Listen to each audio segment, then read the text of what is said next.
Welcome back to our YouTube channel guys. இன்னையோட வீடியோவில் என்ன பார்க்க போகிறோம்னா எங்களோட புது கம்பெனியை தாங்க பார்க்க போகிறோம். இதுதான் என்ட்ரன்ஸ், வேற லெவலில் இருக்குங்க. பழைய கம்பெனிக்கு இந்த கம்பெனிக்கு கம்பேர் பண்ணுறப்ப இப்போதான்டா நான் கார்பரேட் கம்பெனிக்குள்ளேயே வந்திருக்கிறன்ற மாதிரி தோணிட்டு இருந்துச்சு. சரி, அர்ஷிதாக்கு வந்துட்டு பர்த்டேங்க, அதனால விஷ் பண்ணலான்ட்டு ஒரு கால் பண்ணிடலாம் அப்படின்னு வீடியோ கால் பண்ணிட்டு அவகிட்ட பேசிட்டு இருந்தேன். பார்த்தா டைம் பார்த்தா 3 மணி ஆயிடுச்சு. சரி, போய் ஒரு காஃபி பிரேக் எடுத்துட்டு வரலான்ட்டு வெளியே போய் பார்த்தா மழை. இந்த மழை என் வாழ்க்கையில அப்படி விளையாடுதுங்க. சரி, என்ன பண்ணாலும் மழை வந்துட்டே தான் இருக்கு. சரி, என் ஃப்ரெண்டு வந்துட்டு நான் ஷார்ட் ஃபிலிம்ல நடிச்சிருந்தேன், அந்த வீடியோ பார்த்துட்டு இருந்தேன். அது ஒரு பைட் போட்டு மேகி ஆர்டர் பண்ணி காஃபி ஆர்டர் பண்ணி குடிச்சிட்டு லாக் அவுட் முடிச்சிட்டு பிறகு கேம்பஸ் சுத்தி பார்க்கலான்னு போனாங்க. பாருங்க, வேற லெவல்ல இருந்துச்சுங்க கேம்பஸ். வந்துட்டு எங்க கேம்பஸ் சும்மா பங்கமா இருக்கும்.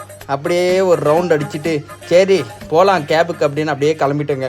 இன்னையோட வீடியோ அவ்வளோதான். மறக்காம நம்ம சேனலை சப்ஸ்கிரைப் பண்ணிடுங்க. அப்படியே அந்த பெல் ஐக்கனை தட்டி விட்டுருங்க. அமுகு டுமுகு அமால் டுமால்.